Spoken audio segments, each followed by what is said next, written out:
Well, this is the Friday devotion done on Saturday.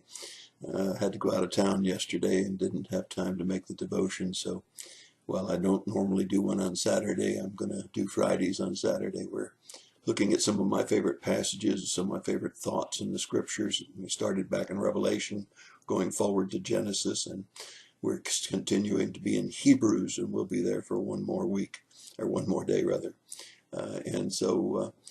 Do you remember when you were being raised? Maybe some of you were raised by a single parent, and some of you were raised by a father and a mother. But I can remember times when I had to be away, and Lois would tell the kids, "Wait till your father gets home." And my son in particular would say that he would dread that worse than anything she could possibly do to him. Well, we know that discipline is necessary. Inappropriate discipline, where you hurt a child physically, mentally, emotionally. Discipline that does just the opposite of what you're trying to do doesn't really do much good. But discipline is necessary. And so Hebrews chapter 12, verses 7 through 11 says this: "For it is for discipline that you endure. God deals with you as with sons. For what son is there that whom his father does not discipline? But if you are without discipline, of which all become partakers, then you are an illegitimate children, not sons. Furthermore, we had earthly fathers to discipline us, and we respect them. Shall we not much rather be subject to the Father of spirits and live? For they disciplined us," that is, our fathers, "disciplined us for a short time as it seemed best to them. But he disciplines us for our good, so that we may share his holiness." Now let me just stop there for a minute. If you had a reasonable father or mother, they only disciplined you for your own good. Disciplined you for not being in when you were supposed to be in, disciplined you for not doing your homework, disciplined you for disobeying, putting yourself in danger. Our parents, by and large, and I realize there are exceptions to this, disciplined us only because we needed it for our own betterment. If they did it for that reason, then how much more the Heavenly Father will select his disciplines for our betterment. There is always a consequence for sin. There's always a consequence for disobeying God. And sometimes the discipline doesn't seem like very much fun. But when we look back away from the situation, we recognize it was for our good, just as with our fathers and mothers.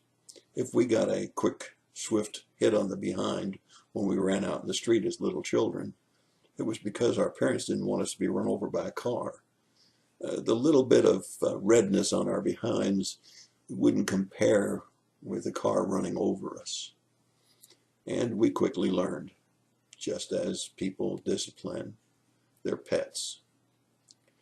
So when we look at this discipline, our fathers and mothers disciplined for a short time as they saw fit, but he disciplines to make us into holiness.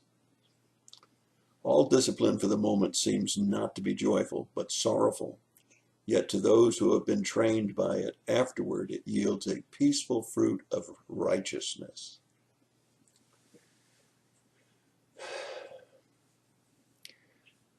I believe with all my heart that hitting a child, especially hitting them to hurt them, is usually not very constructive, unless they're so young that this is the only thing they understand. I believe taking away privileges is a far better way of disciplining a child. And I believe that God, in his discipline, very often lets us suffer the consequences of our misbehavior as being a very appropriate way. I don't think he strikes us dead, and I don't think very often that he inflicts us with illness as a result to discipline us. But I do believe that he allows us to suffer the consequences of disobedience and sin. And he does it all for a purpose. Not to say, see, I told you not to do that, but to make us holy, to bring us to righteousness, to bring us to honesty and integrity. Yeah, discipline for the moment doesn't seem very nice.